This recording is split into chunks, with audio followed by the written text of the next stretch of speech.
Storybeard Story Cabin. Now, today has been a really sunny day, but it's also been very windy out. And that got me thinking about stories to do with wind, and that got me thinking about a particular story called The North Wind's Presence. Now, I've got my story waistcoat on, and I think I'll need my story stick. Yeah, we're ready to begin. And our story starts like this. Once upon a time it was, and twice upon a time it may not have been, because, well, after all, I am a storyteller. But once upon a time it was that there lived in a very small village a little old lady, and she had very little money indeed. Now, on the day of our story, she had got together a few pennies, just enough to buy some flour to make some bread. She left her house and took with her a big wooden bowl to carry the flour, and walked to see the miller.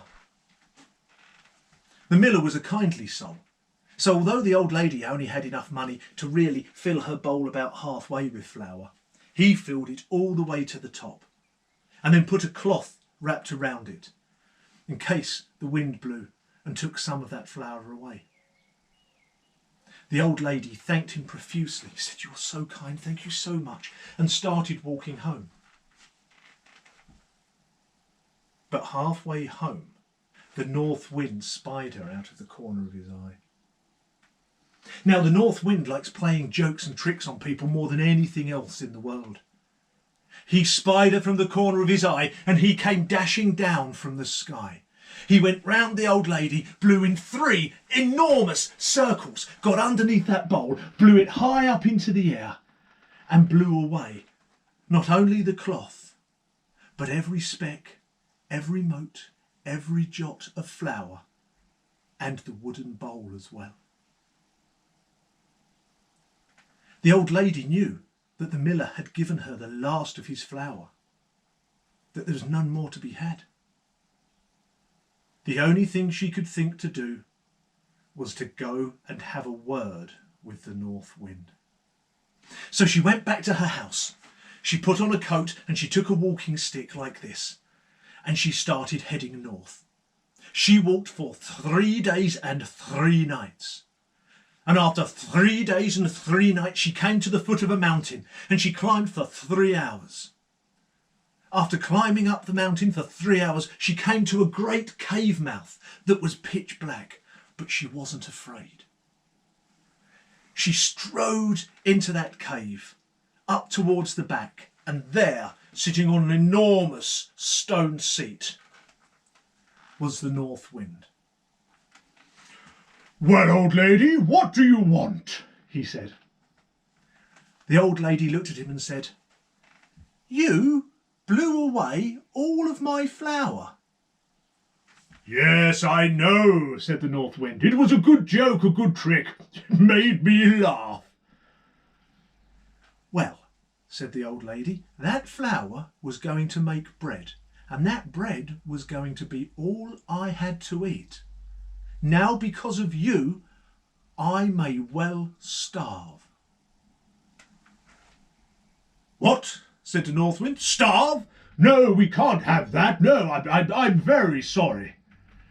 "That's as may be," said the old lady. She picked up her stick and she began to poke the north wind. She said, "That's as may be, but fine words won't fill an empty tummy." The north wind said, "No, I know. Stop poking. Stop it. Stop poking me with the stick. I know. Now let me see. What can I do?" "Ooh, I know. I'll give you my magic blanket." Now, this was not just any magic blanket, my friends. Oh, no, no. This magic blanket, if you put it on a table or the floor and said, "Blanket, unfold yourself," it would unfold and have on it everybody's favourite food. And once everybody had eaten their fill, you just had to say, "Magic blanket, fold yourself up," and it would fold up and there'd be no washing up. The old lady took the blanket. She said, "Oh, thank you very much. I was expecting to get my flour back. This is so kind." "Don't mention it," said the North Wind. And the old lady, saying thank you again, left, carrying the magic blanket under her arm. She climbed back down the mountain for 3 hours.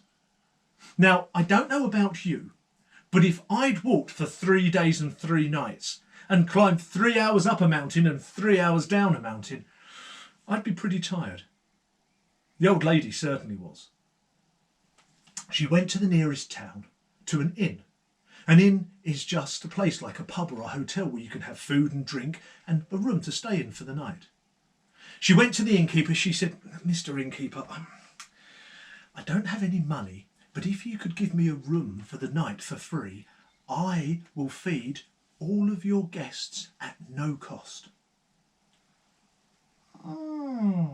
Said the innkeeper. "Yes, that sounds like a good deal. Let's do that, yes." The old lady went to the inn's largest table, put down the magic blanket and said, "Blanket, unfold yourself." It did so, and there on the blanket was everybody's favourite foods. Every person in the inn, and yours and mine. Do you have a favourite food? Well, if so, it was on that blanket. And when everybody had eaten their fill, the old lady said, "Magic blanket, fold yourself up." And the blanket folded itself up, and there was no washing up. The old lady went up to bed. Before she got into bed, she put the magic blanket under the bed itself, and then she fell fast asleep. She slept deeply and she slept long. In the morning she woke up and stretched. Climbed out of bed and looked underneath it for the magic blanket. But it wasn't there. She looked under the bed again. She looked in the wardrobe. She looked in the chest of drawers. She looked outside the bedroom door into the hallway, but she couldn't find the magic blanket anywhere. The only thing she could think to do was to go back to the North Wind and ask him if he had any advice. So she climbed back up the mountain and went to see him again. There the North Wind sat in his huge stone chair. He said, "Yes, old lady, why have you returned?" "Well," said the old lady, I went to an inn and stayed overnight, and I put the blanket under my bed, and when I woke up it had gone." "What?" said the North Wind. "Gone? No, magic blankets don't walk off on their own. Well, at least this one doesn't." "I know," said the old lady. "I think it may have been stolen." "Stolen?" said the North Wind. "I can't have that. Here, take my stick to go along with yours," said the North Wind. "Go back down to that inn. Go in there and say, 'Stick, dance your dance,' and you will see what happens. And once the stick has done its job, and you will know when the stick has done its job, you will say, 'Stick, your dance is done.'" "Thank you," said the old lady. She climbed back down the mountain, went back to the inn. By this time it was round about lunchtime. And as she walked in, she saw the innkeeper and the innkeeper's wife and all the important people from the town, all feasting on their favourite foods. She thought, I think I might know who stole my magic blanket. She said, "Stick, dance your dance," and the stick began to beat itself across the floor on its own, a magic stick. It danced straight across the floor and began to beat down on the toes of the innkeeper. The innkeeper was going, but no matter how quickly he picked up one foot, the stick came down, bump on the other. He worked his way backwards, grabbing one foot then the other, until he tripped over his wife's outstretched legs, fell backwards into his favourite chair and broke it into matchwood. He went, all right, I'm sorry I stole the magic blanket, you can have it back." The old lady said, "Stick, your dance is done." With one last boom, on his toes for good measure, the stick danced out of the inn and back up the mountain to the north wind. The old lady picked up her blanket and walked the 3 days and 3 nights home.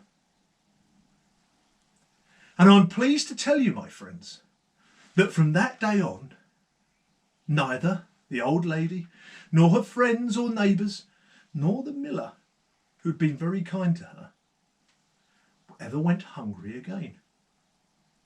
And every year, that old lady picks up that blanket, walks for 3 days and for 3 nights, climbs up the side of the North Wind's mountain, goes to meet him in the cave and says, "Blanket, unfold yourself."